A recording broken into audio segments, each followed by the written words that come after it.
Hey St. Louis Realtors, I hope that you're all doing well.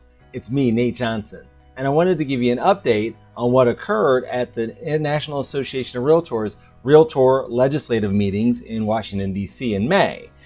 It was a great week, and I want to just give you a little bit of information about it. Thanks again for electing me to serve as your National Association of Realtors Director from St. Louis. I arrived in time to swing by the RRC Mastermind Group. RRC, of course, Residential Real Estate Council, which is the CRS designation. If you're familiar with that, I know many of you have it. It's a phenomenal designation.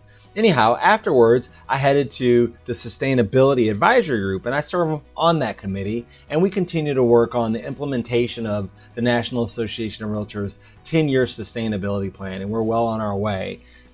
We also heard a great presentation from Pearl in terms of their Pearl certification program, which certifies homes in terms of their energy efficiency. And there's some great information on how we as realtors can get involved with that. So shoot me an email or send me a text if you'd like more information on that.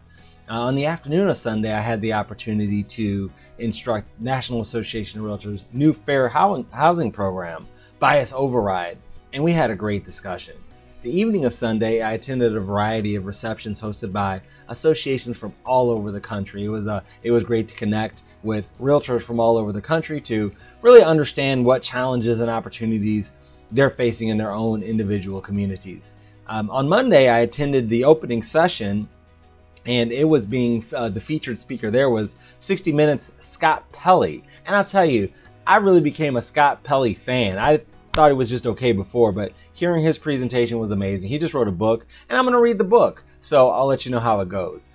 Later, the RPAC Realtor Political Action Committee Hall of Fame reception took place, and the Missouri Realtors Hall of Fame dinner followed that as well. I was able to go and see some of my favorite Missouri realtors on my way to some of the other events that were taking place that evening. And then on Tuesday, we had the Residential Trends and Economic Forum in terms of hearing from Dr. Loon and Dr. Lawrence Yoon and Dr. Jessica Lautz to talk about the real estate economy and how everything is moving, what their projections are there, which, that's a whole separate conversation, and happy to have that with you as well. I spent most of the day in the National Association of Realtors Executive Committee, and then we fast forward. I was on the executive committee meeting all day on Wednesday as well. And then you had the Region 9 caucus, which consists of the states of Missouri, Kansas, Oklahoma, and Arkansas. That's our region. So really understanding what is taking place in our neighboring states, as well as discussing some of the work that various committees have done throughout the week. Then I had the opportunity to attend the executive committee dinner as well. And then Thursday morning was the actual NAR Board of Directors meeting.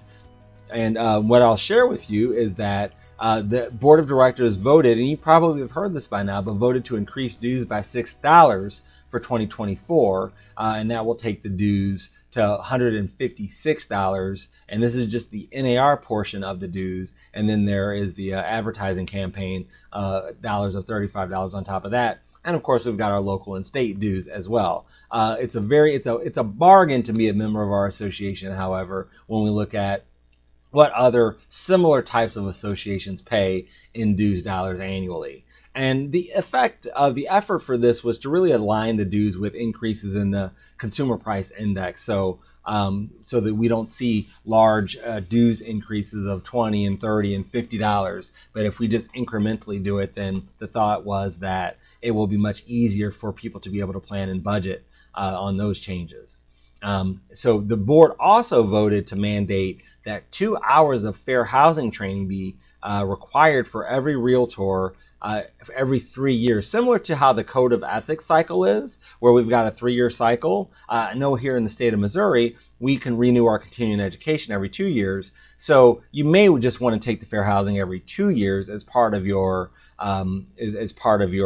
continuing education requirement. And of course, as we know, a side note, the Missouri Real Estate Commission is mandating that 3 hours of fair housing training be taken this particular renewal cycle, which will happen in 2024. So not a whole lot of change for us here in St. Louis in terms of the mandate that National Association of Realtors has. But moving forward, we just have to remember that we will have this fair housing training mandate similar to the Code of Ethics every 3 years. And it's great to be in a position to educate all of our members so that we can raise the level of professionalism in our industry and make sure that we are creating an environment where everyone can be a homeowner and is treated fairly and with respect.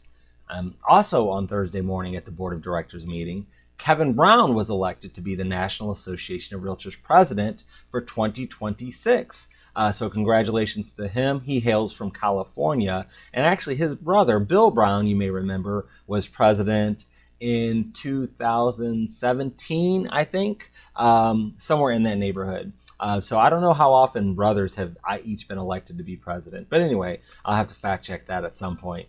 Also, 2024 President Tracy Casper introduced her leadership team for next year. And I was honored to be introduced as the 2024 Vice President of Advocacy for the National Association of Realtors.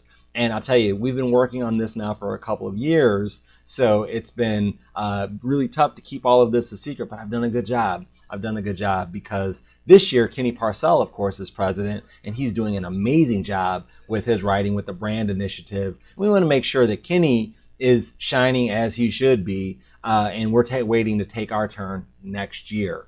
And of course, I'm always looking forward to continuing to work on behalf of our members all across the country and certainly here in St. Louis. So that about sums it up. Overall, the experience was amazing, as always. I hope that the first half of 2023 has been just as good for you, and the second half is even better. Don't hesitate to let me know if you have any questions or if there's anything that I can do for you. Thanks again. Take care.